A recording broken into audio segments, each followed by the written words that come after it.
Captain Emo, Bill Plaschke, wants Shohei Ohtani to pitch in the playoffs. We'll explain why that's insane. ESPN carelessly throws out a Lakers trade rumor. Brace yourself for months of drama over that. And stop me if you've heard this one before, but Joey Bosa is injured. Good morning. I'm James. This is your daily dose of sports and snark for the greatest sports city in the world, Los Angeles. This is the faithful Angelenos morning report.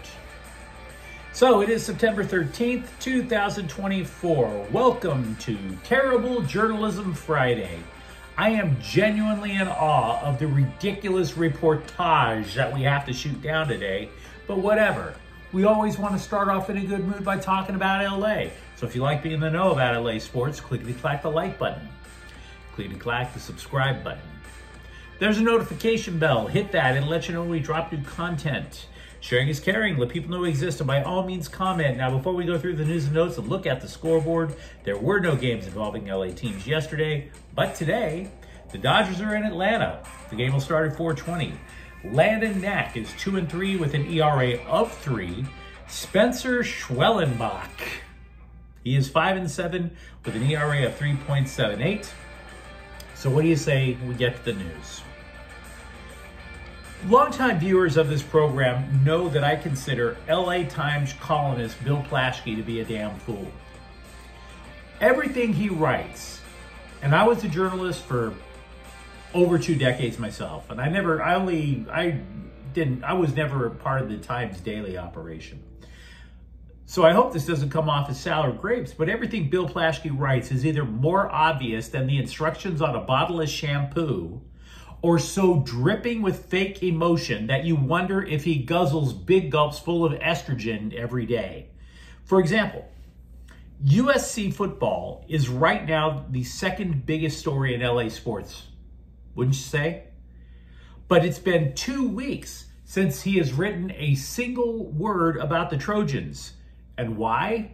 Because he's been urging them for the better part of a year to get rid of Lincoln Riley. And just like everybody who's in the hot take industry, it doesn't matter if it's hot takes in politics or hot takes in sports, you never admit you're wrong when you're all about the hot takes, ever. I would actually pray that more of these hot take journalists and actual people would admit that they're wrong, right? Donald Trump doesn't have to admit he lost in 2020. He never will. I would settle for Sean Hannity saying Donald Trump lost in 2020. Give me that little bit of a bone. Rescue that much of an iota of your integrity. So it's abundantly obvious Plaschke's been trying to land a gig at ESPN for years before the next round of layoffs at the Times inevitably comes. Which sucks for him because Around the Horn is apparently about to get canceled, but I digress.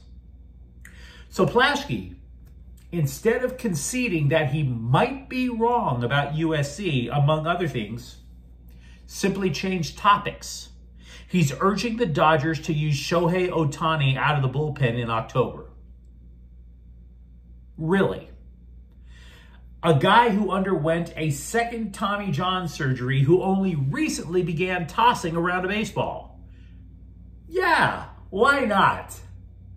I'll tell you why not, because it's effing stupid. That's why not. First of all, who's to say that Shohei Ohtani can pitch effectively, let alone pitch without his arm spontaneously combusting at the elbow?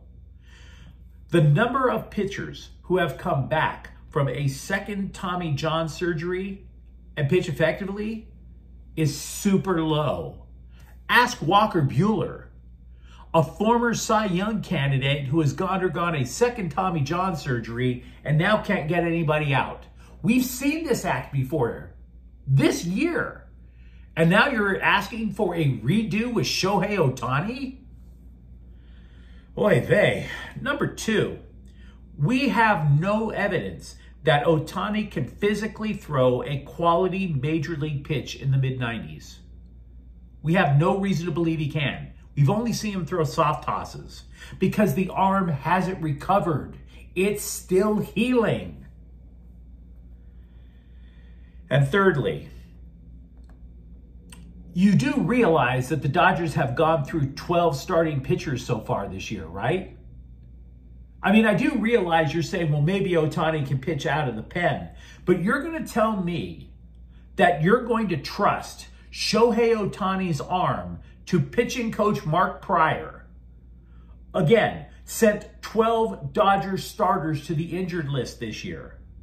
You could literally make a sci-fi film out of Dodgers arms melting, just like lowering Arnold Schwarzenegger into the molten metal at the end of Terminator 2 before he finally disappears.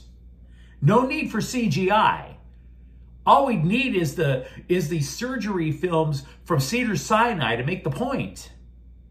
This idea is so profoundly stupid. It is almost as if Bill Plaschke is arguing, what do you got left to lose? Throw him out there. If his arm shatters, at least he can hit next year.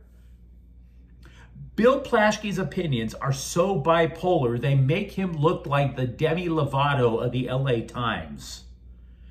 The guy, for example, demanded that LeBron James leave town in February. He called him selfish. Then he circled back this summer and disrespected the Lakers because, according to him, they're wasting LeBron James's golden years. Which is it? This is a guy who a couple of years ago wrote how much he was personally wounded by Staples Center changing its name. Hurt. Like physical pain over a building that still exists. So the Dodgers heard him out and they humored him, much like you humor children when they show something that they drew in school.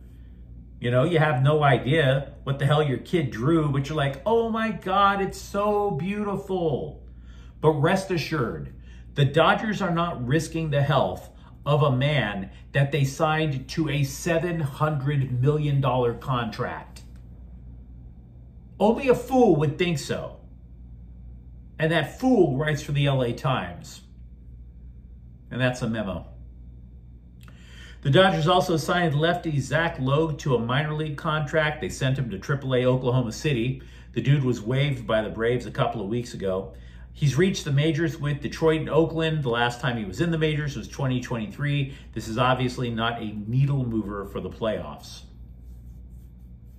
Meanwhile, with the Lakers, ever since this program began, I've been shooting down Lakers rumors one by one. You know, you see them online all the time. You put Lakers in a Google search, and they always say the same thing.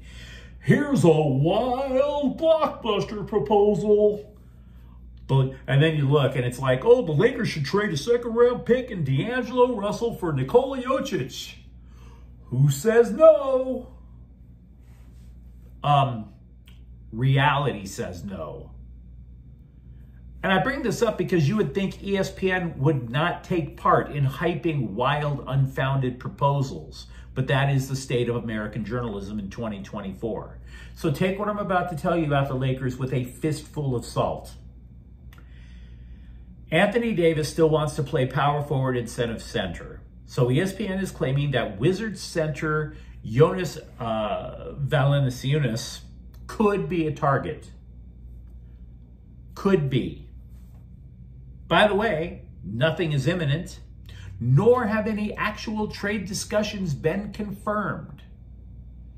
They just took a random center's name and threw it out there for everybody's consumption. In other words, there is a big chance that Dave McMenamin is full of turd. Now, we understand why the Lakers would want a serviceable center to pair with Davis. The Lakers tried two randos last year, but according to a website called Cleaning the Glass, Davis, he only played the four. Davis only played power forward for about 921 possessions next to either Christian Wood or Jackson Hayes. What that means is that Davis played 84% of his time on the floor as the Lakers' only big man. They did not give him the 5 that he's been asking for years. And by the way, this offseason, the Lakers haven't even tried to address the need for another big man. No vets. Their draft picks went to alleged 3 and D guys. So I want to thank ESPN for keeping us up to speed on vacuous, empty promises. By the way, they're not even going to have Wood for a while. The dude underwent a knee procedure recently. You might wind up seeing Colin Castleton get called up from the G League before you see Anthony Davis paired up with Wood or Hayes again.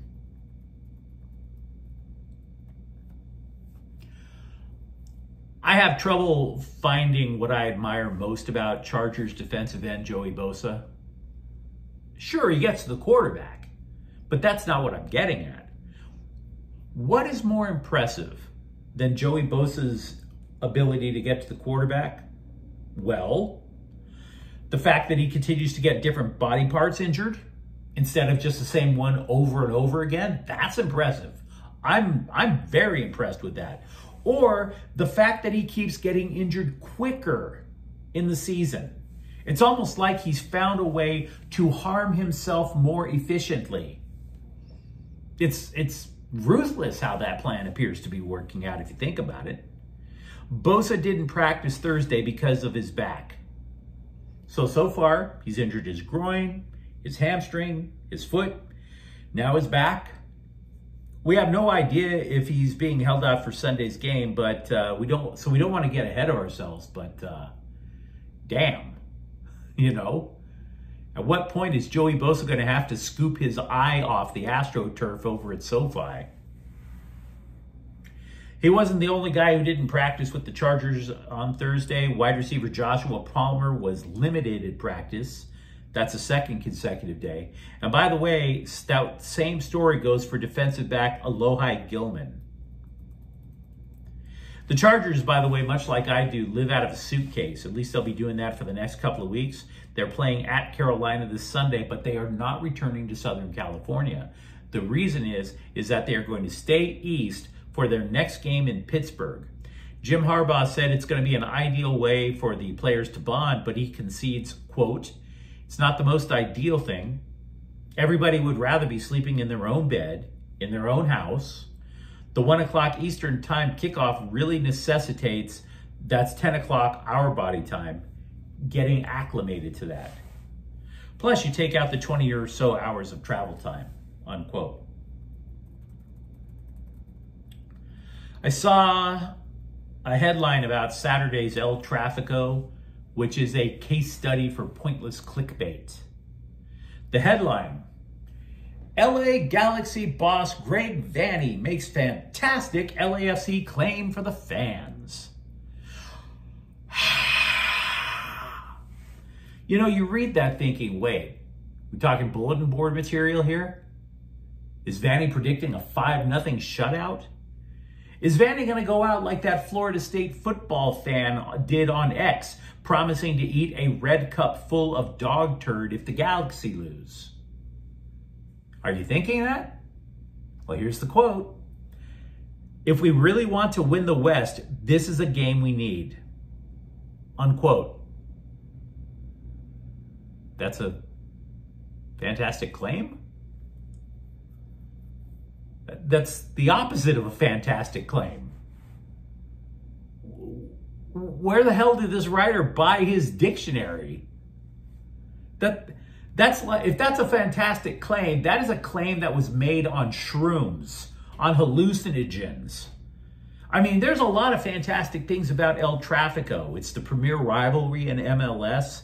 Soccer that regularly has goals scored in the bunches, loaded with international stars. Hell, this Saturday, the Galaxy are throwing out German legend Marco Reus, and LAFC is countering with a French legend, Olivier Giroud. And the fantastic quote is, we kind of want to win. Isn't that fantastic? No, it's obvious. But you let me know what you think in the comments thread. Talk to me if you think it's actually a good idea to have Shohei Ohtani pitch. By the way, it's not, but I'll hear you out. Or for that matter, what fake Lakers trade, I should say, would you like to have hyped on ESPN Next? And if you enjoyed the content, don't forget to subscribe to Faithful Angelenos. We're talking LA sports every single day here. Thank you for watching. I'm James. We'll be back tomorrow. Faithful Angelenos is a Kian Cortell Queso production. Take care.